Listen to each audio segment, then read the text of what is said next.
मैं श्रेया शर्मा और आप देख रहे हैं day to day news Bharat. हम आपसे वादा करते हैं कि पूरी निष्पक्षता के साथ पत्रकारिता करेंगे और हमारा कोई भी रिपोर्टर किसी से विज्ञापन और उपहार नहीं लेता और आगे भी नहीं लेगा।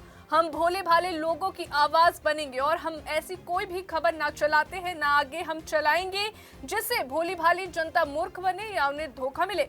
हम लोकतंत्र के चौथे स्तंभ को अधिक मजबूत करने की पूरी कोशिश कर रहे हैं। सोलन के मॉल रोड पर महर्षि वाल्मीकि प्रकाशोत्सव के उपलक्ष्य में वाल्मीकि वर्ग सुधार समिति द्वारा एक भव्य शोभा यात्रा का आयोजन किया गया। ये शोभा यात्रा बान मोहल्ले से शुरू होकर ओल्ड डीसी ऑफिस तक निकाली गई, जिसमें भगवान राम के जीवन पर आधारित अनेक सुंदर और आकर्षक झांकियां प्रस्तुत की गई। इन झांकियों ने उपस्थित लोगों का ध्यान अपनी ओर खींचा और आपको बता दें कि वातावरण को जो है धार्मिक एवं सांस्कृतिक रंगों से भर दिया।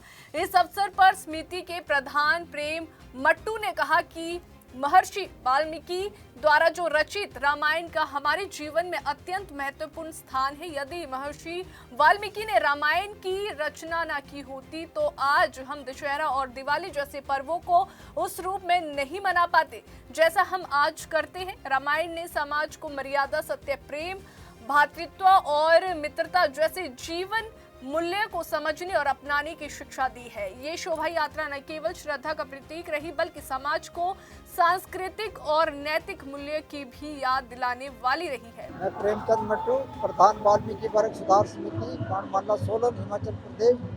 महर्षि वाल्मीकि जयंती आज हर्षोल्लास से सोलन शहर में मनाई जा रही है।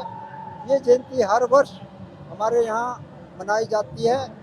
ये शरद पूर्णिमा के दिन मनाई जाती है। महर्षि वाल्मीकि भगवान जी की शोभा यात्रा जो है, आपको पता ही है, महर्षि जी ने लाखों वर्ष पूर्व रामायण लिख दी थी। मर्यादा पुरुषोत्तम राम जी जो थे वो विष्णु अवतार थे और ये लाखों वर्ष पूर्व उन्होंने रामायण लिख दी थी, जिनमें हमें हर तरह की शिक्षाएं मिलती हैं, सामाजिक, धार्मिक, आर्थिक। आपको पता ही है कि परिवार में किस तरह रामचंद्र जी ने अपने पिताजी के कहने पर 14 वर्ष वनवास किया और उसके बाद सीता जी ने उनके साथ पतिव्रता का निभाया और भाइयों ने, लक्ष्मण भाई ने उनके साथ उनका साथ दिया। और महर्षि वाल्मीकि ने ये भी लिखा है कि रामचंद्र जी ने रावण का वध कर दिया, जो राक्षस था, जो तीनों लोगों का मालिक था, लेकिन वो पार ब्रह्मा का ब्राह्मण था, 4 वेद 14 शास्त्र जानता था, लेकिन इसके बावजूद भी उसने दुराचार का काम किया। जो हम आज दशहरा मनाते हैं, बुराई पर अच्छाई की जीत होती है, वो आप हम नते, क्योंकि जैसा खाओगे अन्न वैसा होगा मन, जैसे पियोगे दूध वैसे होगी बुद्ध। तो उसने एक राक्षसी जी का दूध पिया था, जिसकी वजह से उसको ये कार्यक्रम करना पड़ा। आज हम दशहरा मनाते हैं, दिवाली मनाते हैं, सारे त्यौहार मनाते हैं, वो किसकी देन है? वो महर्षि जी की देन है। दशहरा ना होता, दिवाली ना होती, अगर महर्षि जी ने लिखी राम कहानी ना होती। विडंबना ये है कि रामचंद्र जी की जो रामायण थी वो पहले संस्कृत में लिखी गई थी, जो कि किसी आदमी को पता नहीं था संस्कृत का। संस्कृत का जो अनुवाद है हिंदी में तुलसीदास जी ने किया था, चौपाइयों में क्या क्या किया था।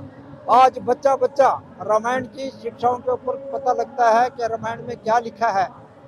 पिता के प्रति बालक का या बालक के प्रति पिता का, स्त्री का पति के प्रति, भाई का अपने भाई के प्रति, आपको सारी इसमें शिक्षाएं मिलती हैं। मेरी आपसे निवेदन है कि इस शिक्षा पर ध्यान दें और उस पर आगे चल के अपने बच्चों को भी दें। सोलन से अमर पुंज की रिपोर्ट। अभी के लिए फिलहाल इतना ही। देश और दुनिया की ताजा खबरें जानने के लिए देखते रहिए day to day news Bharat और हमारे चैनल को लाइक और सब्सक्राइब करना ना भूलें।